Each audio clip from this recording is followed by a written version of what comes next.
Today we will change a bit and we'll try another way to see if it's better. For sure, we until now we started with some theory and then we meditated. Now let's start with the meditation and then the theory. For sure, when the theory is first, sometimes meditation is better because the theory inspires you and you will be more focused and aware in meditation. But the other way, it's also good because when you meditate, your mind is calm and more relaxed and more focused, and then you maybe understand better the theory. So let's try today to see if meditating first will help us understand better the lecture. So today we'll start with meditation and we will take it slow and without any hurry. Actually, we will do some warming exercises for meditation so that the body will relax and prepare for the meditation. But first, let's bring the mind here and now. So close your eyes, relax,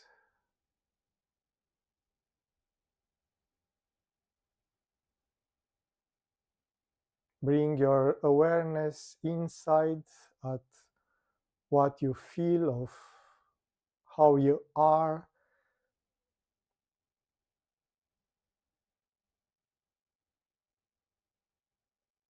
We detach ourselves from our worries, our thoughts, bringing the attention to the sensations in the body, in the mind, in the heart.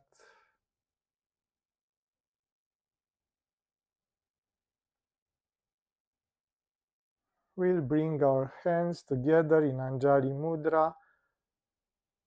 This gesture will help us to center our awareness in the middle of the chest, a little to the right, that place that we point to when we say I. From there, we embrace everything with love, kindness, compassion. We open our heart to the divine grace to inspire us, to help us understand better. We offer our meditation, our practice, to the benefit of all sentient beings. May they all be happy. May they all be wise. May they all be kind to each other. May they all experience love.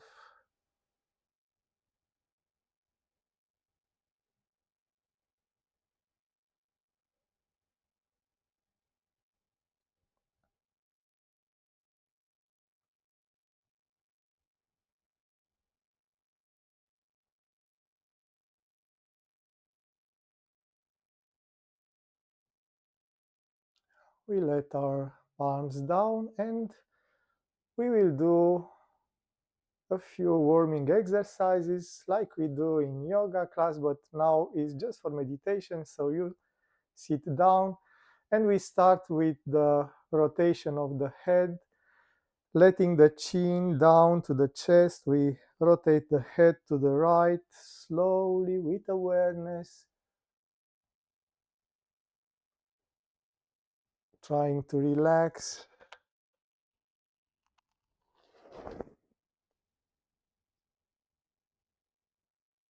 without forcing it. We just want to feel good.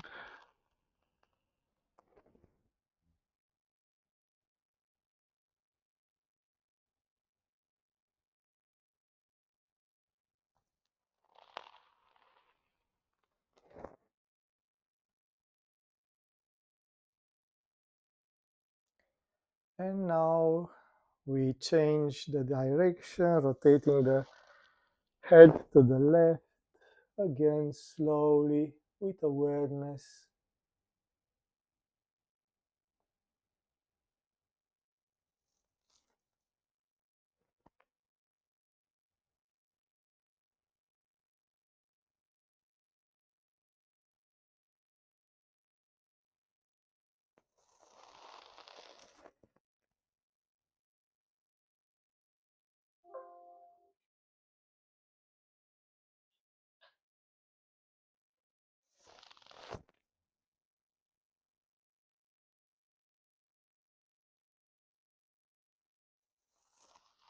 And now we stop, observing the sensations, the relaxation radiating from the neck to the whole body. The mind is quieting down,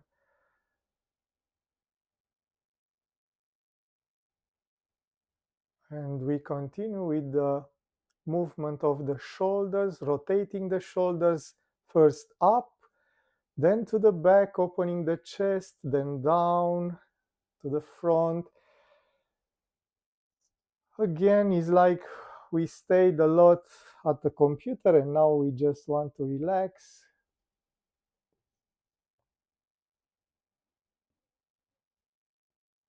A lot of the tension during the day is gathering in the shoulders and the neck and the back. So we want to release this tension.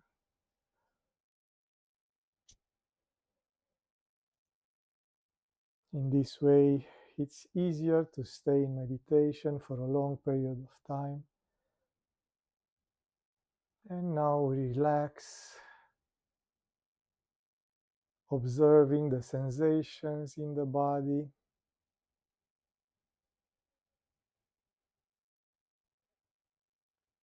And the next exercise will help us to relieve tension in the back muscles. For this, we clasp our hand in the back, then open the chest, getting the shoulders to the back. And when we exhale, we bring the hands to the front, bending forward. Then we inhale, coming back. It's very good for the lower back.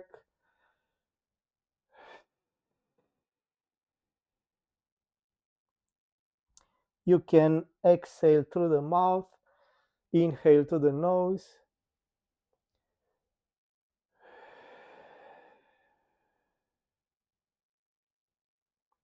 Again, without forcing it, we just want to feel good, to relax the back.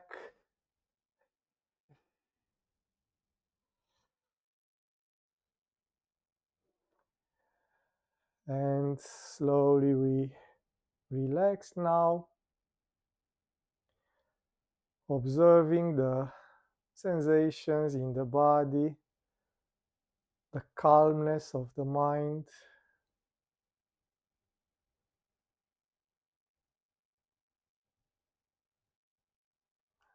We continue now by stretching to the side.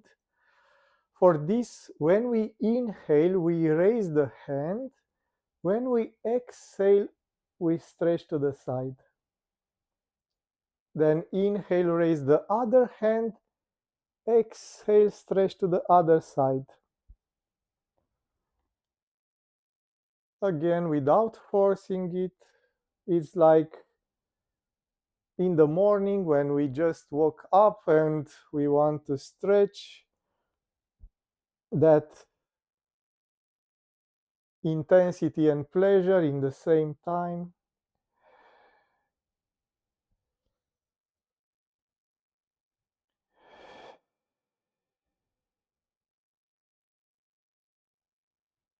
With each exhalation, we release the tension from the body, the worries, the stress.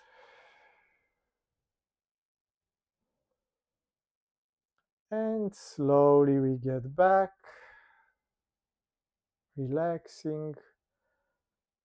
With awareness, we feel the sensations in our body, in our back.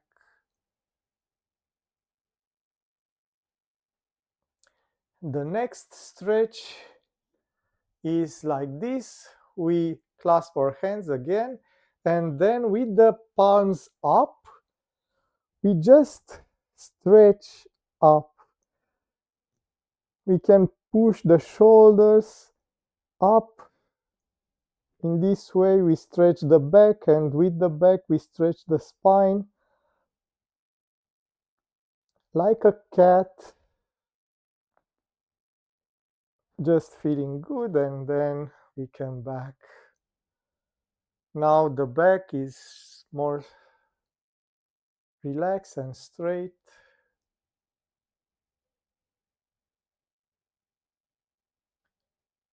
For the next exercise, we just twist the back. So we rotate to the left, then to the right.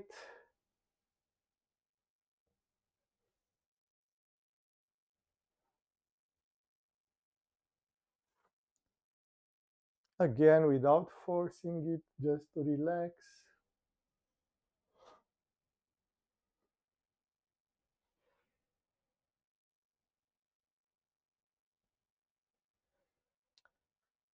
And we come back.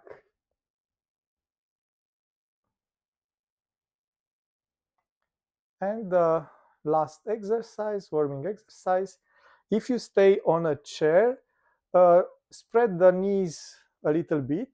If you stay in a yoga position, then it's good. So it's a twist and bend. That what is the meaning? Twist and bend. When we exhale, we put the right shoulder to the left knee. Yes. So exhale, right shoulder to the left knee. Inhale, come back. Exhale, left shoulder to the right knee. Inhale, come back.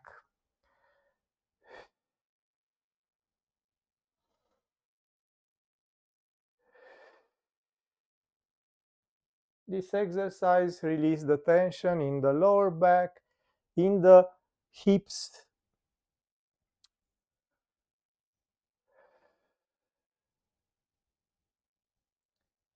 And now we are ready to meditate.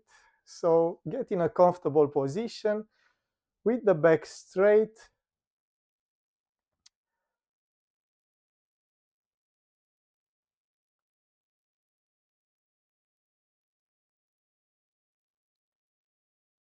We find that inner balance between the firmness of the pose and the relaxation, that relaxed intensity that allows us to remain still for a longer period of time, transforming the stillness of the body into the stillness of the mind.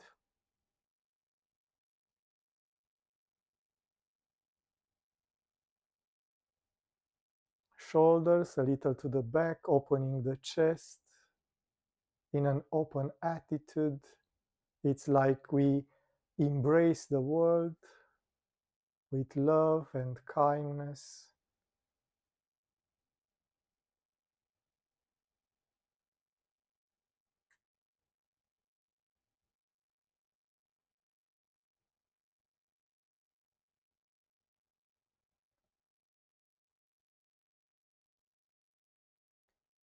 We also relax the face in an inner smile.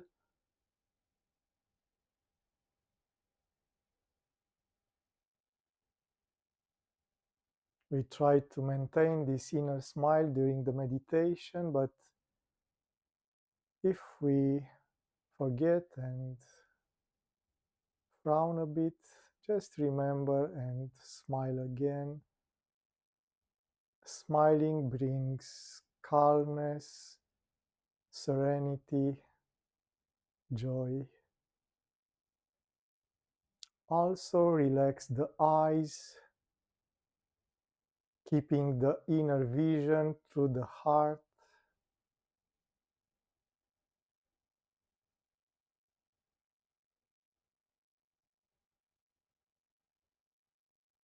We become aware of the breathing, the gentle going of the air in and out, like waves on an ocean, a calm ocean this time.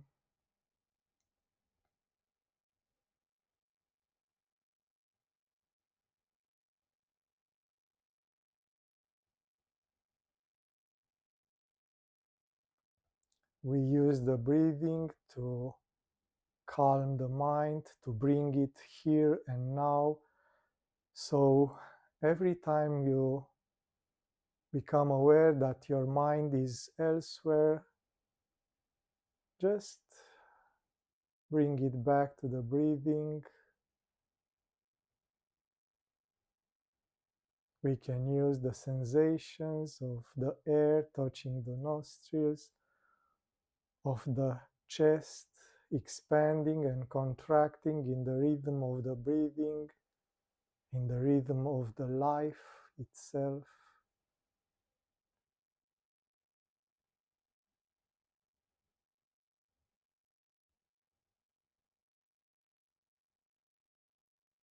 We keep our awareness centered in the middle of the chest, a little to the right, that place that we point to when we say I.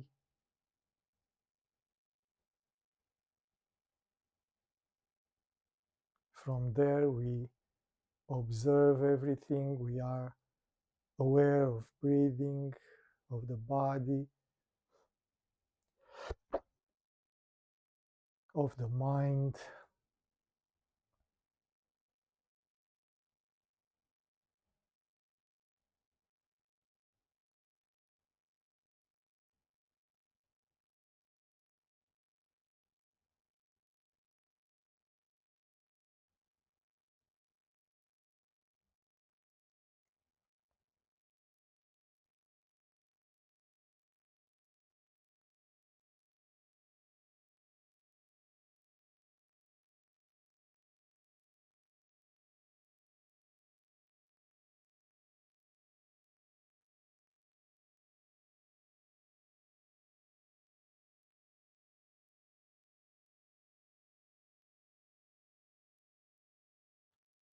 We can use anapanasatti, the awareness of the breathing in and out, to deepen this stillness of the mind.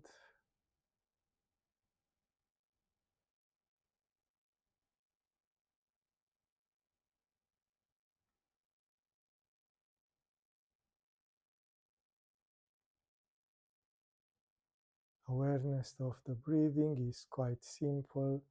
When you inhale, be aware that you are inhaling. When you exhale, be aware that you are exhaling.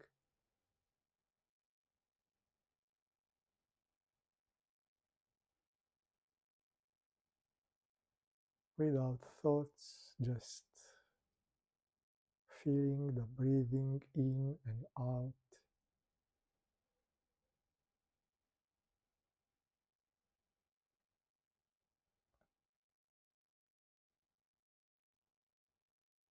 If the inhalation is short, be aware that it's short. If the inhalation is long, just be aware that it's long. Try to stay aware from the start to the end of inhalation, of exhalation.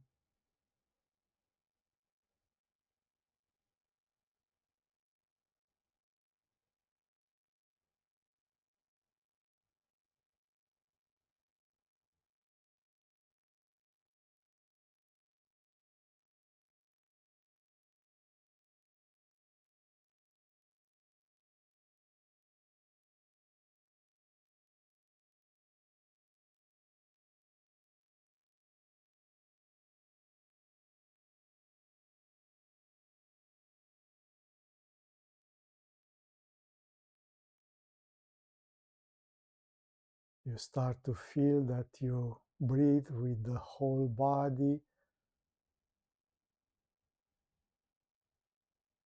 Each cell of your body is inhaling and exhaling, expanding and contracting in the rhythm of the breathing.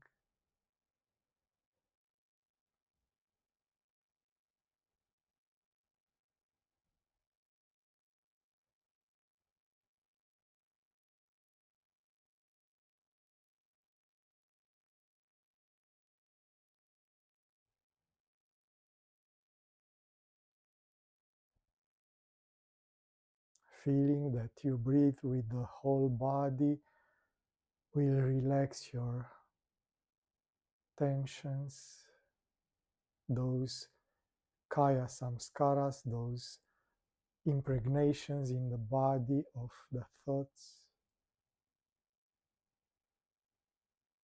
Your body become more relaxed with each breathing, expanding, contracting in the rhythm of the life itself.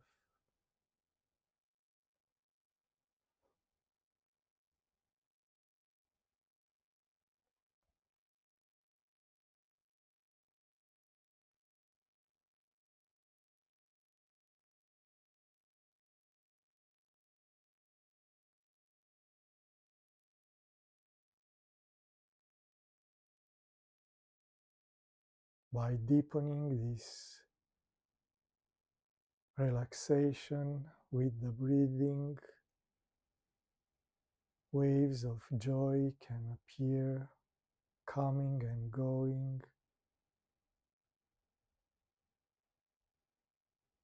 You inhale joy, exhale happiness.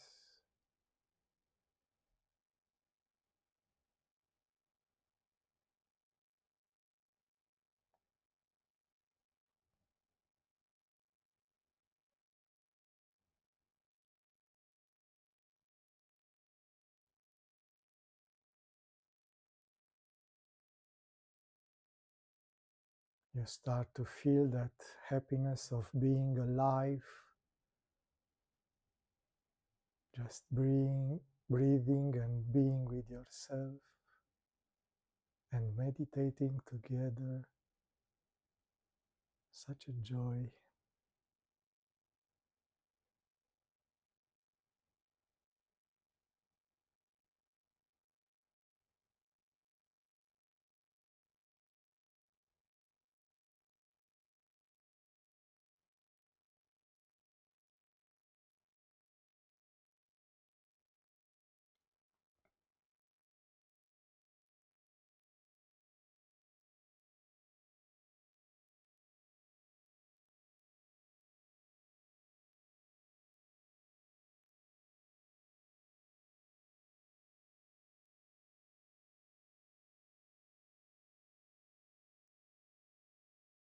You can become more aware of those chitta samskaras, of those mental impregnations,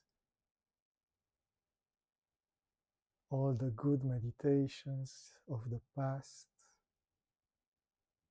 and for sure the attachment to this joy of meditation.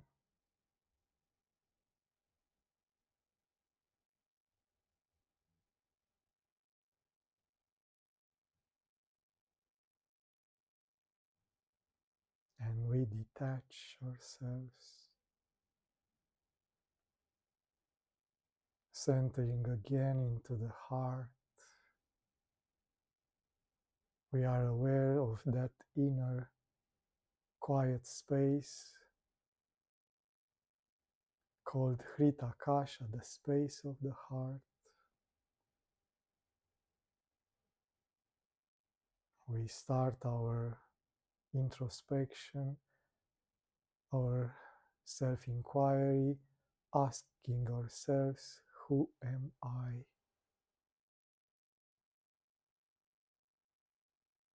The mind cannot answer because the answer is the existence itself. So We ask the question, but we are the answer.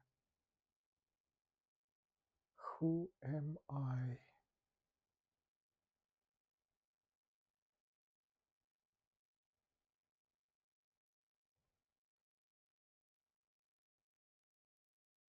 We can use everything that appears in our awareness to get back to this I am feeling.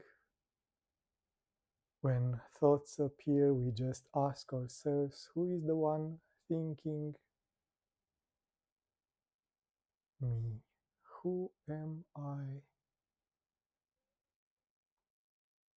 If emotions appear, pleasant or not so pleasant, like enthusiasm or boredom, who is the one experiencing these emotions? Me. Who am I?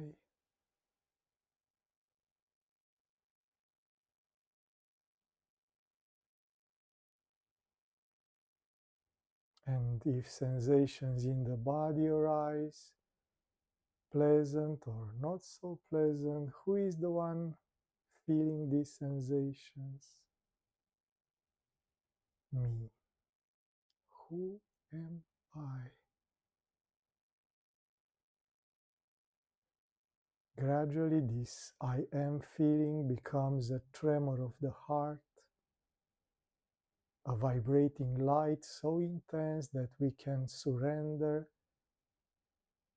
just being without being someone or something, pure existence, pure consciousness, pure bliss, Satchitananda. In this way, we detach ourselves from the identification with the body, with the senses, with the mind, with our fears or desires, with our memories or personality. Who am I beyond all this? We ask the question. We are the answer. We are consciousness. We are bliss, infinite, eternal, pure. We are.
keeping the awareness of the spiritual heart, this I am feeling.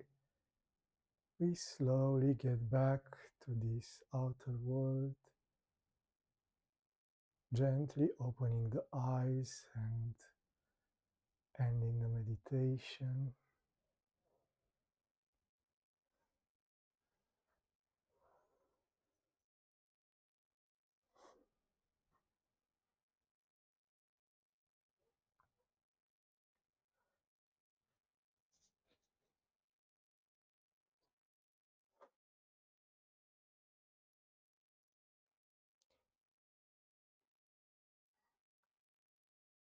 So, we spoke last time about this anapanasatti, which is the meditation on the breathing from Buddhism. It's actually the classical way in which Buddha explained how to start meditation, but you will see from these 16 stages of this anapanasati that it goes a long way. For sure, in Hridaya, we don't need this kind of uh, focusing just on the breathing, because we are focusing on the I am feeling and the question, who am I? But still, if we want to calm the mind and we want that joy that comes with the intimacy with our body and breathing, anapanasati can be a very good way. And I will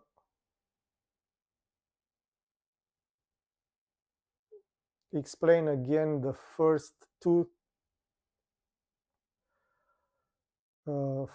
stages of each stage has 4 stages, like the first 8 uh, parts, first 8 stages that we discussed last time, and then we will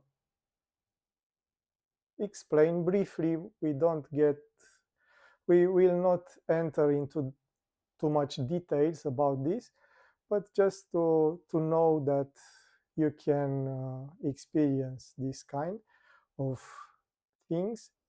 You see, like a little side note, uh, why it's good to know all these things.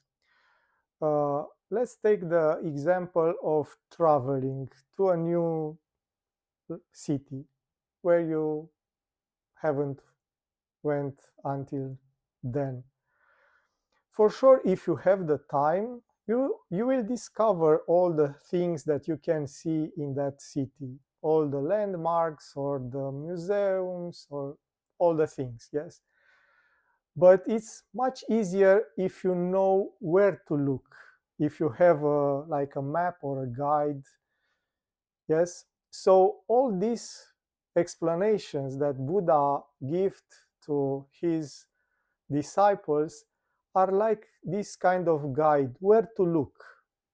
For sure, if you just stay with the breathing, and in another part, Buddha just explained, if you inhale, be aware that you inhale. If you exhale, just be aware that you exhale. If you inhale long, be aware that you inhale long.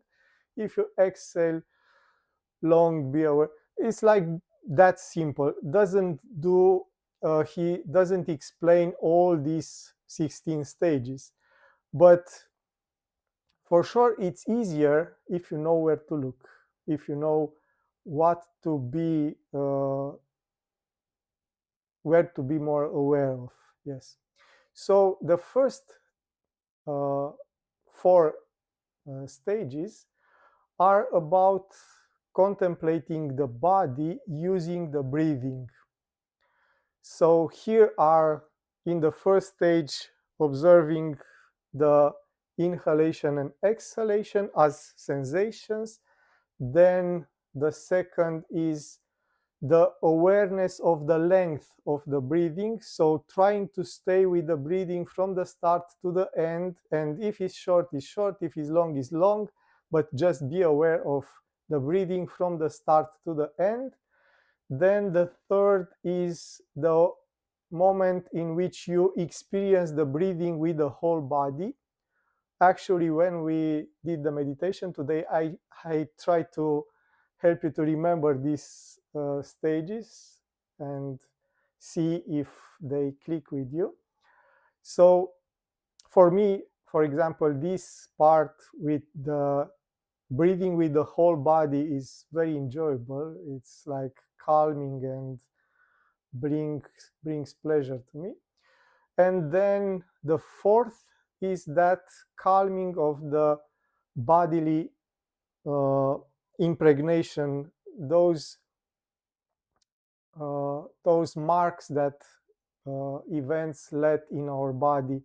You see stress and all this kind of situation will let some contraction in our body. But when we start to inhale and exhale with the whole body, these parts that keep the tension will relax. So all that stress that we keep in the body will be released. So this is the fourth stage. The second part, the second group of four, is about contemplation emotions, contemplating emotions, sensations, feelings centered in the breathing.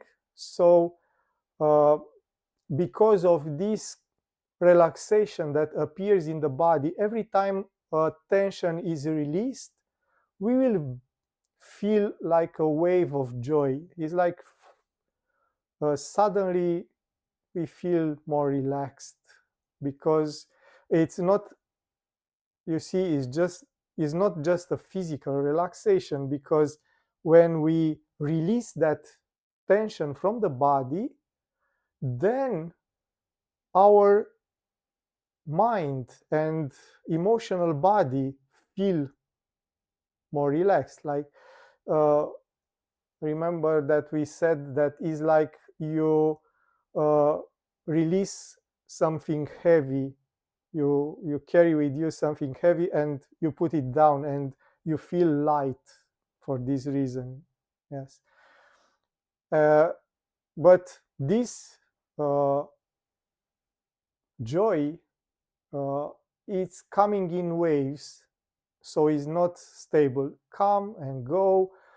You inhale and suddenly you feel some tension release and you experience the joy, but then it's just so and so, and then again a wave of joy. So this is the stage here. Then this joy becomes more stable. It's like you uh, again, it's from my experience, so it's not the classical Buddhist explanation, but when you keep breathing with your whole body, you begin to feel some kind of intimacy with your existence. And this brings a kind of pleasure, a kind of happiness to just be alive and breathing. And in that moment, without any problems, yes, the problems are in the future or in the past. In that very moment, just breathing and feeling relaxed, you feel good. But then the third stage in this second part, it's you become aware that experiencing this joy, this pleasure of life, you are attached to it. You become a little bit afraid that you will lose it. And for sure, when you come back to the real life from the meditation, the life just takes you and you forget about this joy of being, of just being. So you become aware of this. Yes, now I am happy, but then maybe I will be not so happy. So you feel this attachment. Here uh, they explain it that you feel the samskara, the mark that your experience will let in your subconscious, and this attachment to the joy, to the happiness. But becoming aware of this, you can release it, you can detach from it. Yes, I am not this joy, but I am not that sadness that comes after. Yes. So this is the fourth stage of the second uh, part. So the third part, and this is the new uh, part, it's about contemplating the mind and quieting the mind through the breathing. So in the first stage of this third part, we just observe the mind, the quality of mind, the way in which the thoughts come and go, and the way in which the thoughts change the way we experience the world. You know, if there are happy thoughts, we are experiencing the world from the happy perspective. If there are sad thoughts, we see the things from a not so good perspective. Yes. So we become aware, or we focus our awareness on the quality of the mind. It's luminous, it's light, or it's heavy and dark. It's uh, it's expanding or it's contracting. You know, the mind, you can look at it as something that has a kind of quality. And for sure you know this from the life, but usually don't think too much about it. Yes, because when you are happy, your mind has a kind of quality that is light and luminous and joyful and such. And when you are sad or have some problems, you feel that contraction, and uh, everything is lacking color, and it's like in a movie gray, black and white movie or something. So we know about this quality of mind, but usually we don't look at it. Yes, we are just okay, my mind is pessimist now and is like this, or my mind is optimist now and is like this, but we are not observing it throughout the day. So continuing to breathing in and out and feel this kind of expanding and contracting, we focus our awareness to the quality of mind. How is the mind in that moment? And for sure, observing the mind brings a kind of detachment, because it's like what I see, I'm not, I am not. Yes, I am the one who sees. I am not the one that is seen. Yeah, you know the triad of the one who knows, the thing that is known, and the knowledge that binds them together. Yes. So if I look at this mouse, this implies that I am not the mouse because I am the one who is looking at the mouse. Yes? You understand? This is very common.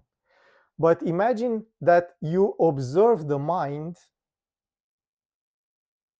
then you are not the mind.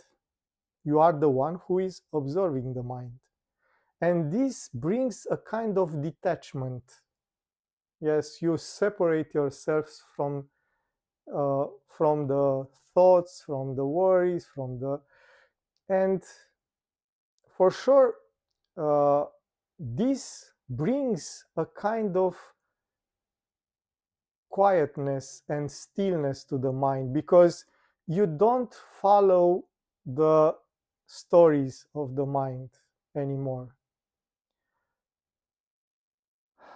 How can I explain it better? Uh, so by observing the mind becomes more calm. Yes, it's quite easy to understand because uh, the problem usually is that we identify with the content of the mind. What is this meaning? What is the meaning of this?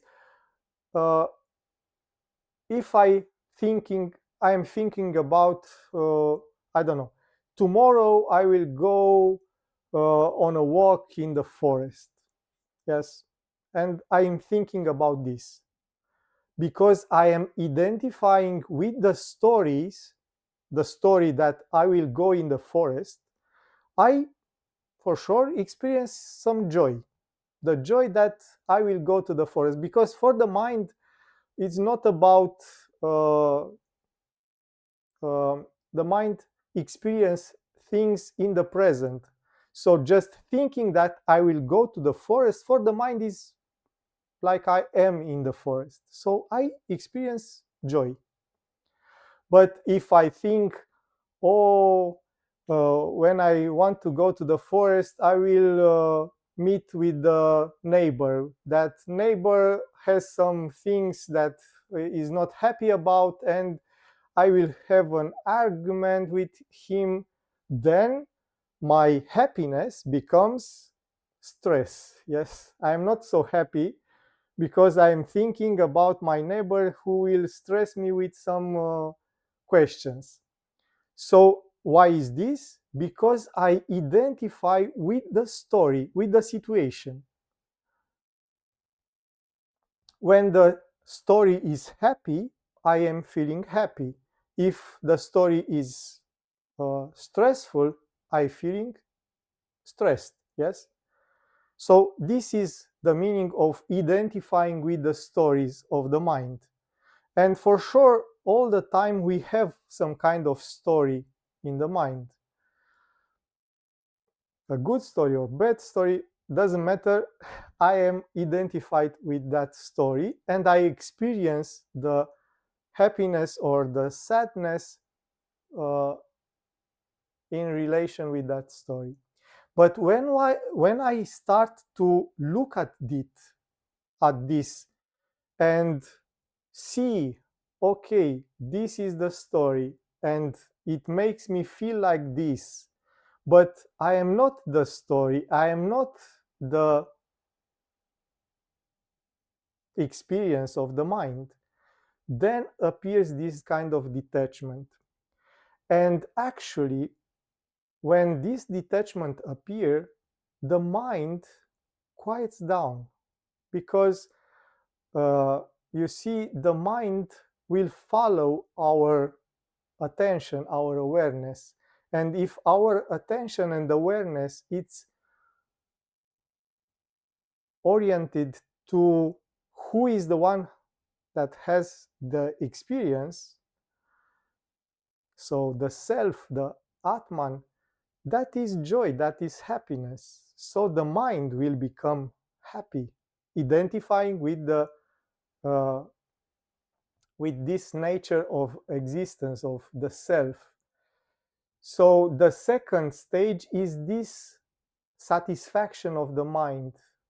The mind becomes quieter and quieter, stiller and stiller, and we become detached from the thoughts that appear, come and go, and we are more focused on the here and now.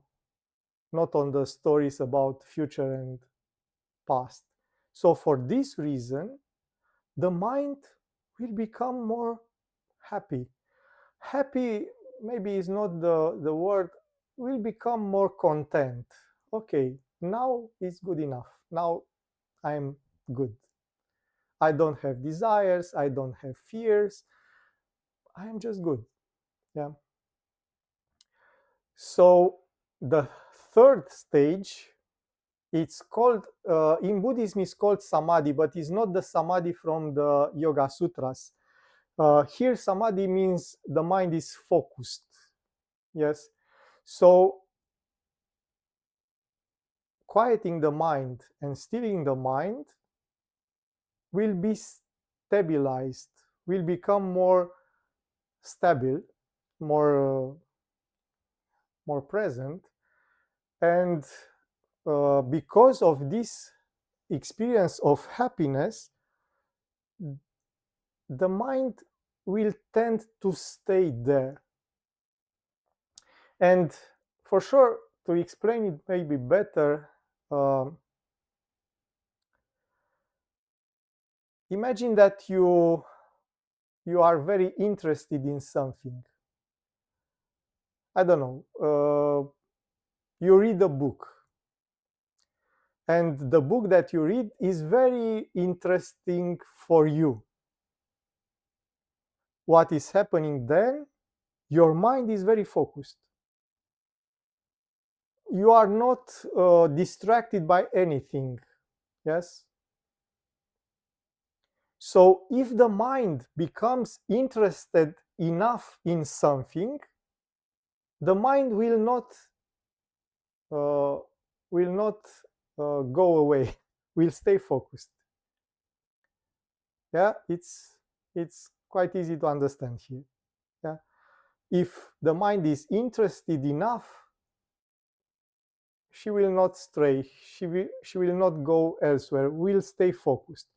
So when you start to feel content and happy, and your mind is starting to feel content and happy, then she will stay there. Uh, Actually, in meditation, in Hridaya meditation, just to make a parallel or to get there, is the step when the existence, you focus on this, who am I? Yes, and for sure is not about the question, who am I? It's about the answer to the question. I think you all know this. Yes, it's not just repeating the question, but to finding that experience that is the answer to the question that I am feeling. But at the beginning, you don't feel much. This I am is not much. And for this reason, you have to repeat the question again and again and again. And at some point, maybe you are bored and, oh, nothing is happening in my meditation. And I just repeat, who am I, but nothing happens. Yes. But the moment you start to feel this I am, it's so intense and interesting that your mind will not go anywhere else. You are not preoccupied with what you will do next, what happened in the past, because it's so interesting to just be. Yes.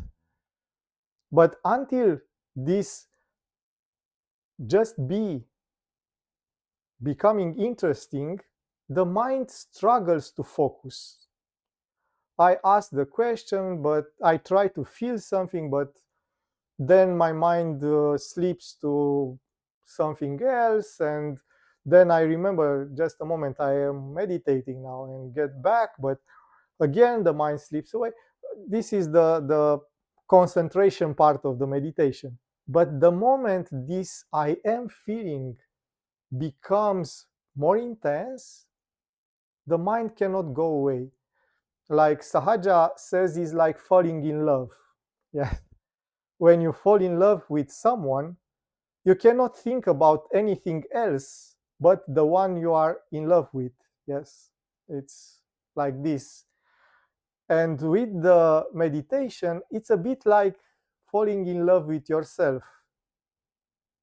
This I am feeling, it's so intense and interesting that your mind cannot go away.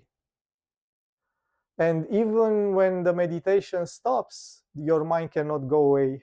And it's quite difficult to get back to the usual uh, kind of doing things. So for this reason, it's called in Buddhism samadhi, because the mind becomes focused naturally without effort. It's not like my mind goes away and I bring it back. My mind goes away, I'm bringing it back. It's not like this. The mind becomes fascinated with the existence, with just being. And the fourth stage of this uh, third part is called uh,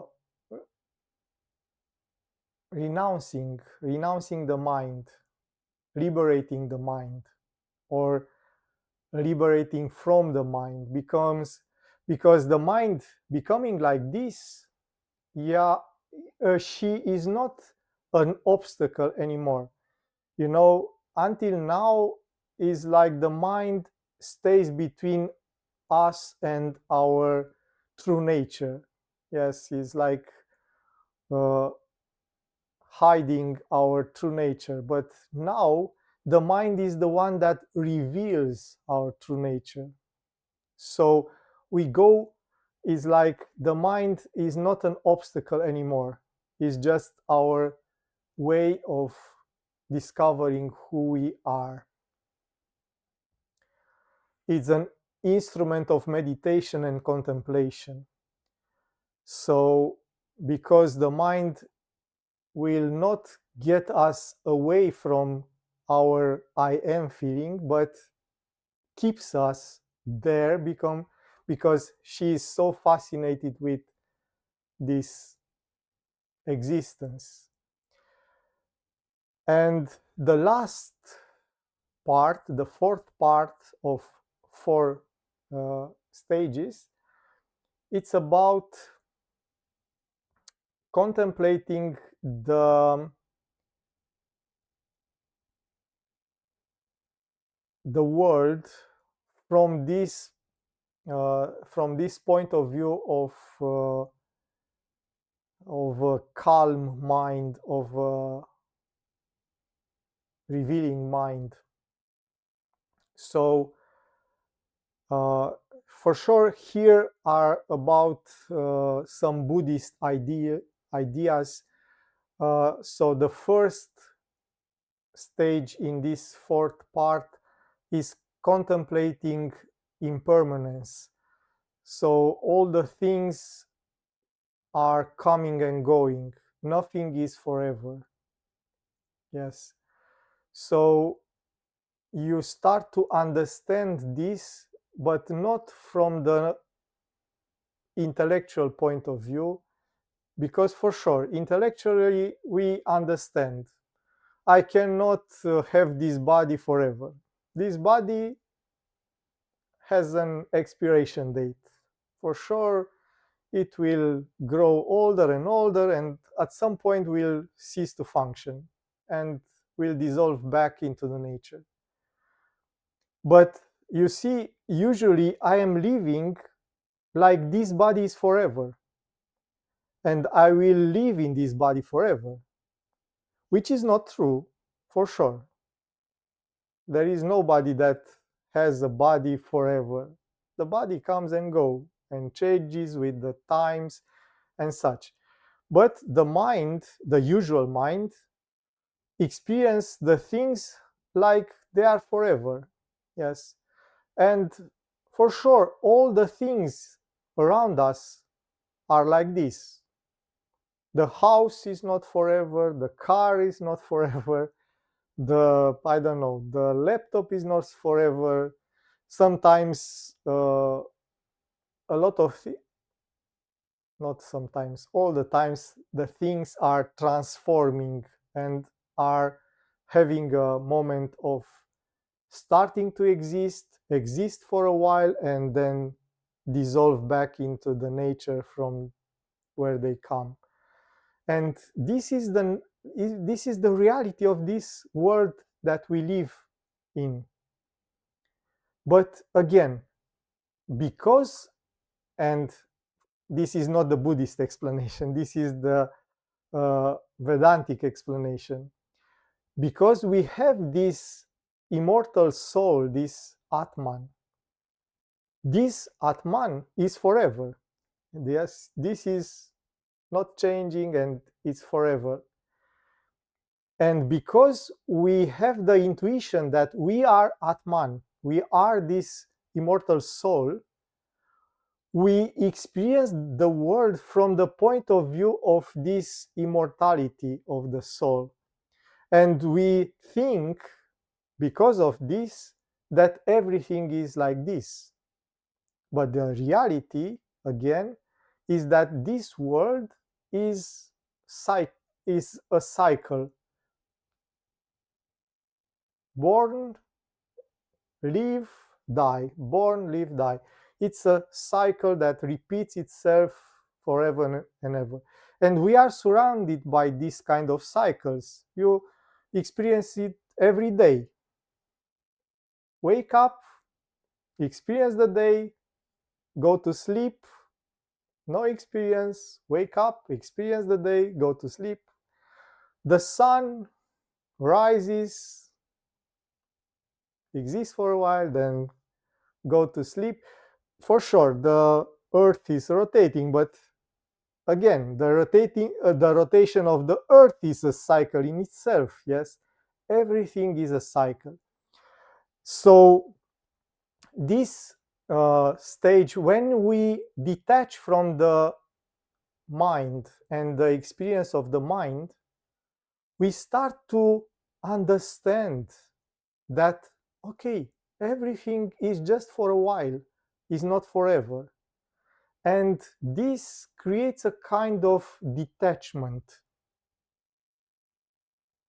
because I understand that it's just for a moment, just for a while, that I have the opportunity to be in the presence of someone or something in a situation or such.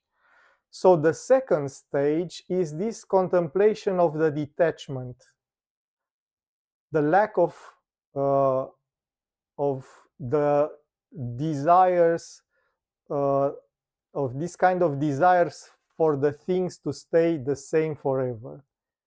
Because I understand that everything is changing, then I become more detached. For sure, I can desire, I don't know, a pair of new shoes, because the older ones uh, are at the end of their life cycle. Yes, so I need a pair of new shoes. But I understand that that pair of new shoes will not last forever. Yes, and I am not thinking, oh, I will not step in this puddle because I want my shoes to last forever. Yes, for sure. Uh, Again, for the shoes, the problem is that we'll go out of fashion very fast before they are um, going away. Yes. So again, contemplating the impermanence of the things, this kind of coming and going, I become more detached. For sure, I can get what I need, but I am not attached to that as it is forever. Yes. If I need a new, I don't know, a new apartment or a new house, I understand that is not forever. For sure, maybe it's for the length of my life, but is not forever. Yes, nothing is forever. So this is detachment. And then the third uh, stage in this fourth part is the contemplating of cessation. You remember cessation from Yoga Sutras means that nirodha. So we contemplate that everything has an end. Yes. And for sure, it's a bit like this end doesn't mean that, how do I put it? Um, the end uh, is not like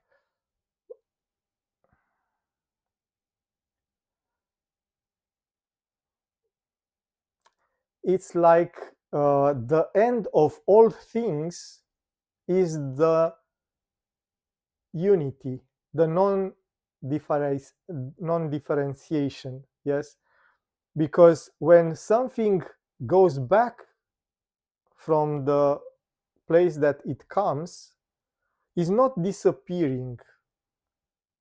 It just dissolves back in this field from which it had come. Yes, nothing disappears. We know this from the physics. Yes, nothing disappears, everything transforms. But you see, for the mind doesn't understand that everything transforms and thinks, oh, it ends. But understanding that ending is just dissolving back into the unity, bring us to the fourth step, the last step, which is contemplating liberation, moksha. Because everything goes back to unity. In the end, myself will dissolve back into this unity, into the divine consciousness. This is freedom, this is the liberation, yes. So, understanding this, I become free because I am part of this unity, existing as separate for a while, like a wave on an ocean. Yes, it exists for a while, but that goes back to the ocean. So these are the stages. For sure, I was not explaining them from the Buddhist perspective. Yes, I hope that you understand this. Just using these steps to help us understand better the Hridaya meditation. Because in Buddhism, for sure, they don't think about divine consciousness or the divine self or something like this. For them, it's just okay. Everything goes back to this field of existence and is like this. But for us, it's like we go back to the divine consciousness, which is the field of existence. And you see how this very simple contemplation of breathing, which is the expression of life itself, because life means to breathe. If you stop breathing, you are dead.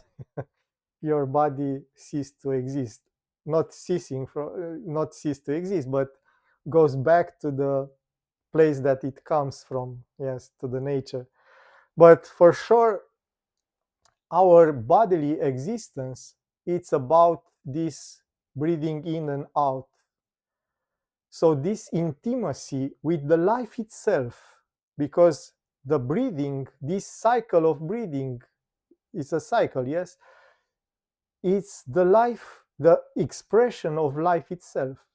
So become more intimate with the life itself elevates our consciousness more and more to the highest place.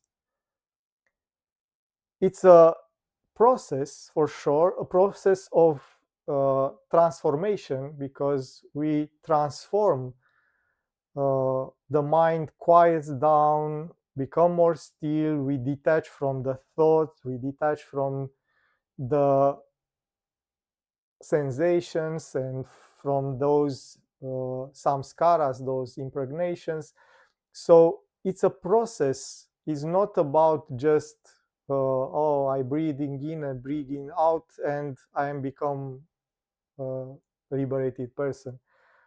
It's a transformation, but staying with this life and staying with the intimacy with the existence bring us closer to the essence of life, of, of what it means to exist, to be alive. Because for sure we can think about being alive from the body perspective. Oh, I am alive because I'm breathing, I'm eating, I'm making love, I'm sleeping, and such. And this is life. But when you experience life from this inner perspective, it becomes more profound. It's not just about body doing his thing, but it's about consciousness. It's about the quality of the mind, the quality of the experience, how you live in this world, how you exist in this world. So the existence has a more profound dimension.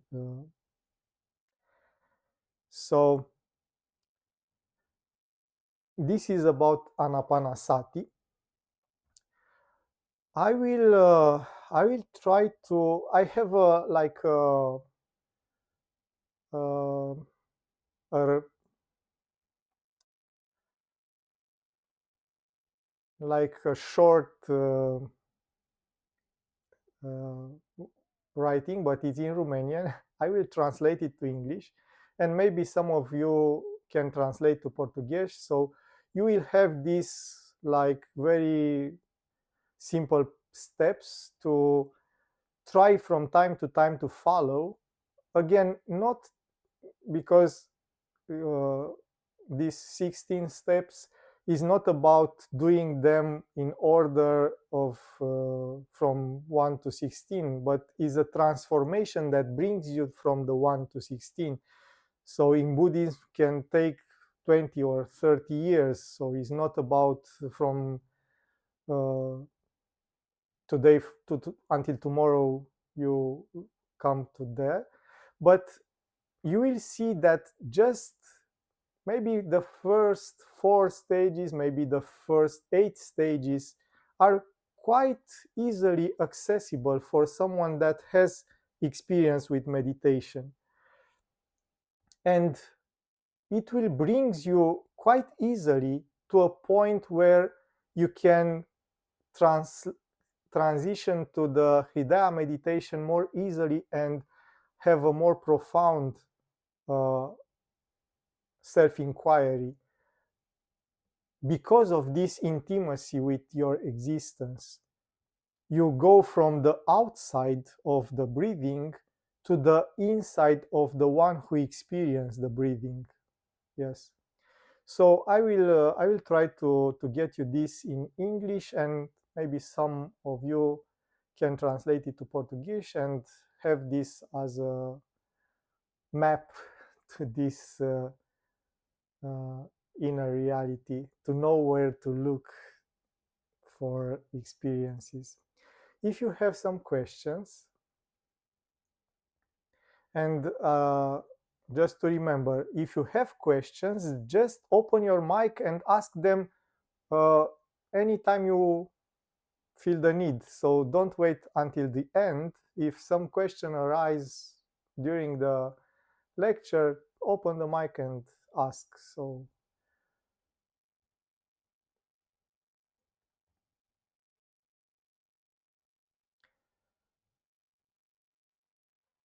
I say this because for sure we try to communicate with a language that uh, none of us are native to. So if you don't understand something, maybe I didn't speak very well. So for this reason, just ask because trying to clarify something will help us all.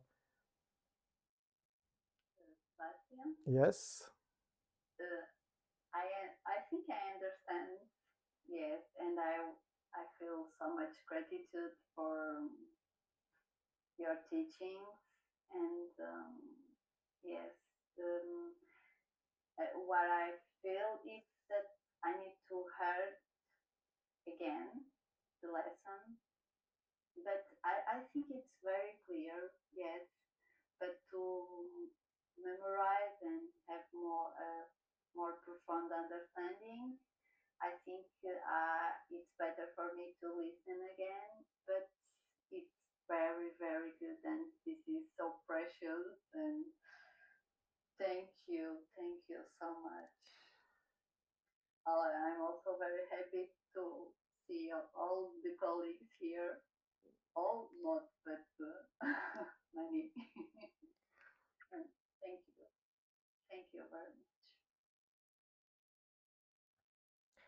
much. For sure, my advice is that uh, in between our meetings, try to try to put it to the test. Yes, try to experience it, not just from the just listening to it, but try to okay, I sit in meditation. How it is to just follow the breathing for 5 minutes, and then how it is to just stay with the breathing from the start to the finish for 5 minutes, because you will see in this way it's more easily to connect with it.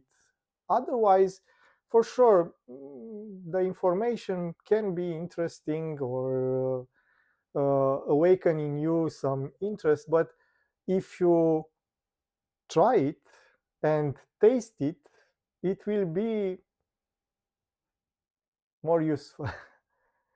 And the reason that I give this lecture about anapanasati is that it was useful for me.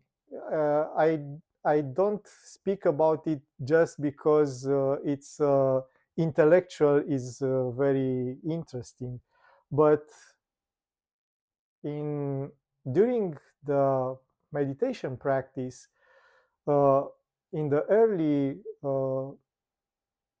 in the early times of Hridaya, we had this follow the breathing because Sahaja was familiar with the Buddhism.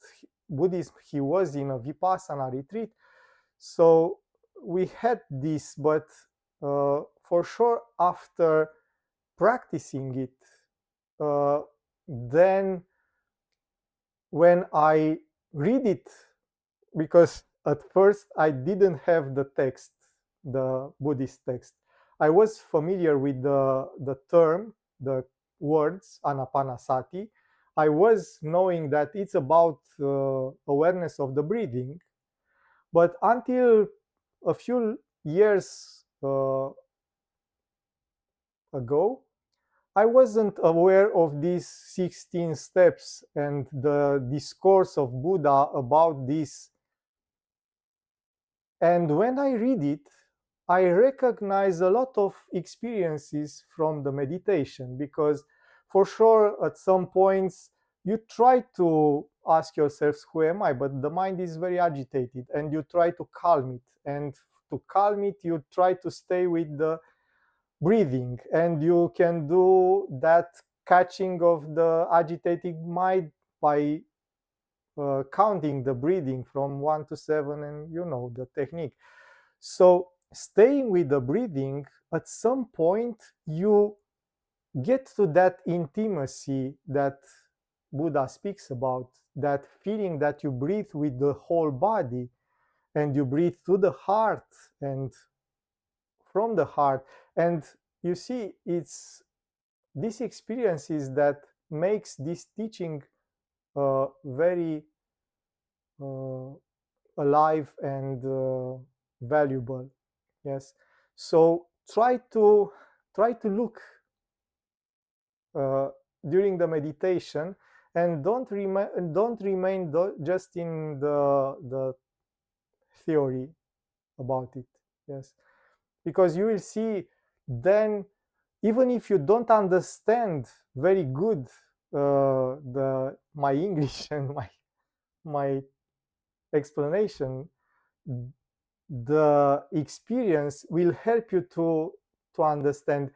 Is that a metaphor that again Sahaja usually makes with the fingers pointing to the moon? It's coming from Zen. In Zen, they said that all the teachings are fingers pointing to the moon. But for sure, if I stay here, the moon is here, and other person is here, the fingers may be pointing in opposite directions if you just look at the fingers. But if you look where the fingers point to, even if you look from different directions, you will see the moon. Yes. So usually what this means is that don't focus on the fingers, the teachings, focus on where the fingers point to. Yes. And in this way, it's more easily to benefit from all these uh, teachings. But for sure, listen to them again and again until you understand them enough. But combine this with the practice. Yes, combine them. Try, because and this is from Kashmir Shaivism. They said that there are two kinds of knowledge: Paurusha Jnana and Bauddha Jnana. Bauddha Jnana means the intellectual knowledge. So reading, but for sure in Shaivism is just not about just reading, but trying to understand. You see, it's not just about uh, acquiring the knowledge, but trying to understand it. So this is Bauddha Jnana. And then is Paurusha Jnana, which is knowledge through experience. And they say the both of them have to be together. So Bauddha, the intellectual knowledge, will inform how to practice. So acquiring Paurusha Jnana, the experience,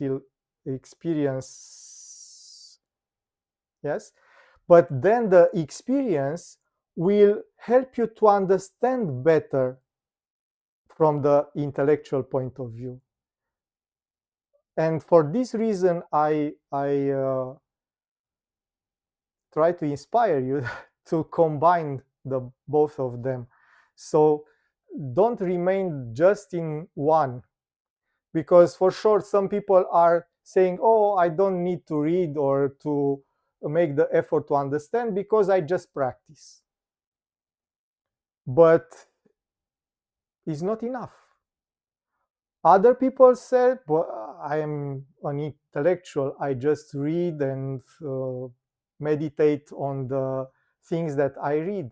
But if you don't put it to the test, to experience, is not enough. So you have to combine the two. Yes.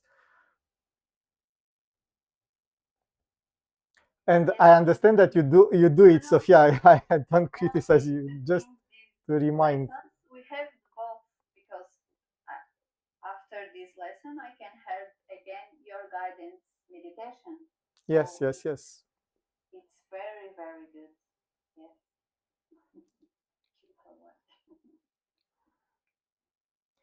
Okay, so let's stop because it's quite. I think it's quite late for you, but again, what I want from you is just this kind of feedback. Just tell me if I again, my English is not perfect, is far from perfect, and uh, sometimes maybe I don't speak very well. But if you don't understand, ask in that moment. Sometimes asking will help us all to understand better. Yes, for this reason I encourage you to become more active in our meetings. Don't just stay and listen, but engage with the teaching. Yes, and if you have some suggestions, maybe something is not quite right, or you want more of something and I just move too fast, again, say it. Yes, because I want to regard these meetings as a meeting of friends and not just someone that brings some knowledge and someone that listen to a knowledge. Because I know you, I think for 15 years or something. It's a lot of time, and I think we can communicate more relaxed from this point of view. Yes, I like the meditation in the beginning of the lessons. Uh, I uh, prefer the meditation in yes. the beginning. Okay. Other people, how was it? How do you feel? It's better in the end or in the beginning?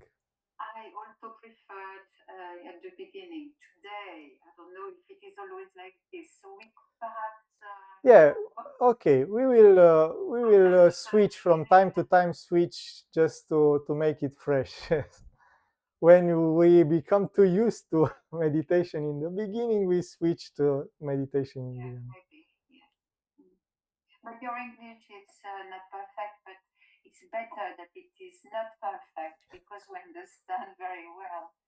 If it was Okay. somebody speaking English, mother tongue, Yeah. maybe it would be more difficult. So I don't think Yes, it's probably very yes, important. because that person will speak very fast and And using very complicated words. vocabulary, Yeah. maybe. And Yeah. Yeah. so it's good like this. Yeah. Okay.